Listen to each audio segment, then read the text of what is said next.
Hello students, welcome to BBBN online classes. So in our previous video we were reading the chapter Mist written by P.G. Woodhouse. तो P.G. Woodhouse जो है वो mainly एक novelist है, English writer है।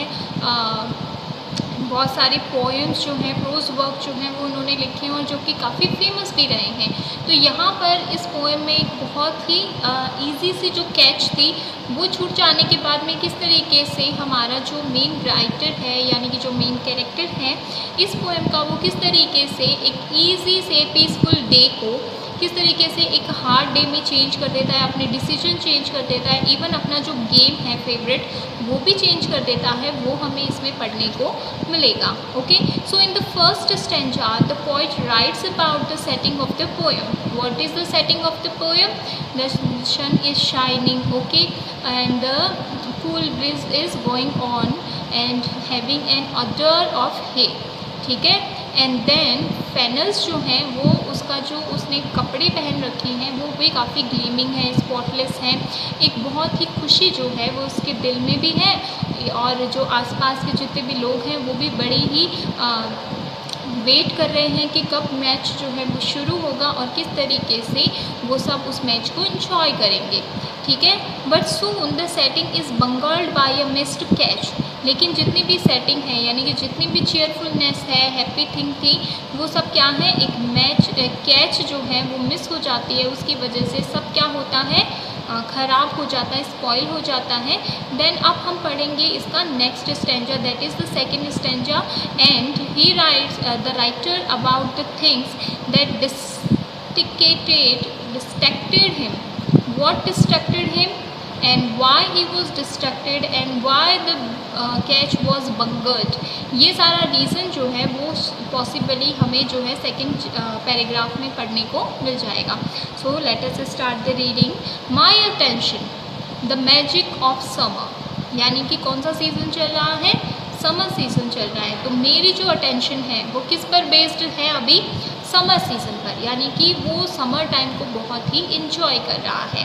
Had lured from the game, lord का मतलब होता है जो अटेंशन है उसकी वो शिफ्ट हो गई है, ठीक है, यानी कि led away by some pleasure और एडवांटेज। और यहाँ पर प्लेजर किस चीज़ का है, समर का।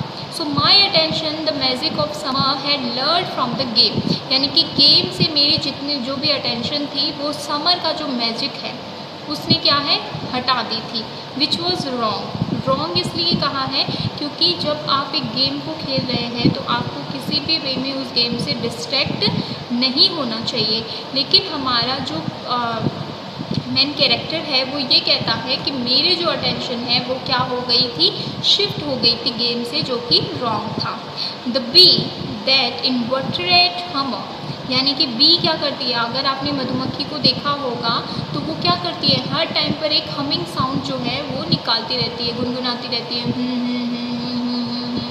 यानी कि ये चीज़ कंटिन्यूस है।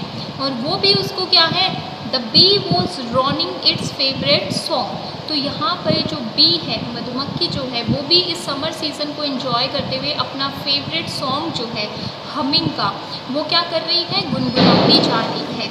I was tenderly dreaming of Clara, और मैं जो हूँ बड़े ही अच्छे तरीके से, टेंडर का मतलब वैसे तो उदार तरीके से, सॉफ्ट वे में, लेकिन वो बोल रहा है कि मुझे यहाँ पे फील्ड पे लगाया हुआ है और मैं किसके सपने देख रहा हूँ, क्लैरा के।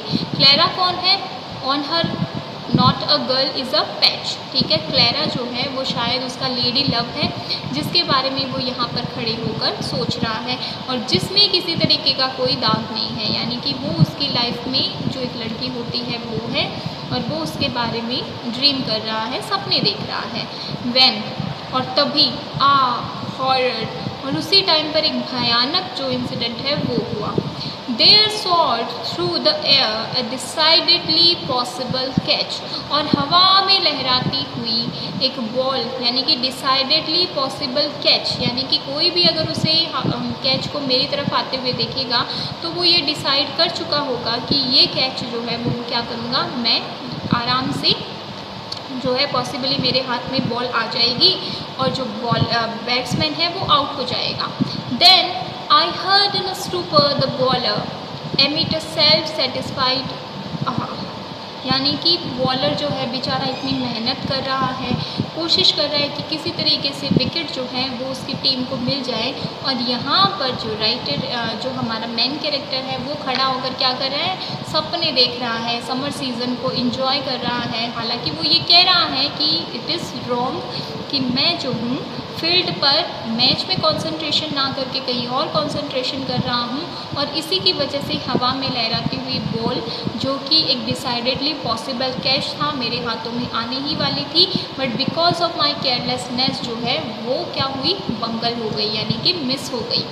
I heard in a stupor the bowler emit a self-satisfied और फिर मैं हूँ क्या हूँ, एक स्टेट ऑफ अनकॉन्शियसनेस, क्योंकि आप जो है अपने आप से भी ये चीज़ जो है सोचते नहीं हैं कि आप फील्ड पे रहेंगे, आपके पास में कैच आएगी, एक नॉर्मल कैच आएगी, इजी कैच आएगी और आप उसको छोड़ देंगे।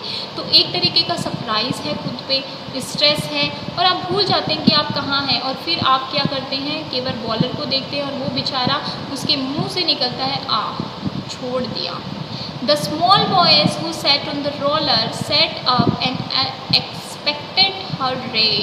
और जो छोटे छोटे बच्चे हैं जो रोलर के पास में क्या हैं, बैठे हुए हैं। रोलर क्या है, जो आपका पूरा स्टेडियम है वो क्या है, एक रोल में बैठा हुआ है, एक गोल आकृति में बैठा हुआ है। तो वहाँ पे जो छोटे छोटे बच्चे हैं जो शायद दूसरी टीम को चीयर अप कर रहे होंगे, करने के लिए आए होंगे, वो बड़े ही एक्सपेक्टेडली बोलते हैं हुर्रे, यानी कि तुमने कैच को छोड़ दिया। The batsman with grief from the wicket himself had begun to detach. और जो बेचारा बैट्समैन था विथ ग्रीफ, बड़े ही दुख के साथ में, फ्रॉम द विकेट हिमसेल्फ, यानी कि जहाँ पर वो खड़ा था विकेट के पास में, वहाँ से खुद ही बिगैन टू डिटैच, वहाँ से जाना उसने शुरू कर दिया था। क्यों, क्योंकि ये क्या थी, एक पॉसिबल कैच थी। और फिर भी हमारा जो राइटर है, हमारा जो मेन कैरेक्टर है, उसने वो कैच छोड़ दी। And I uttered a groan and turn sick. और वो बोलता है कि मैं क्या हूँ, मैं एक गुस्से की आवाज़ निकालता हूँ। और फिर जो है मतलब टर्न सिक का मतलब है कि वो उसको ऐसा महसूस होता है कि अब वो बीमार हो जाएगा। तो नेक्स्ट वाला हम ये चीज़ पढ़ेंगे अपने नेक्स्ट वीडियो में। Thank you.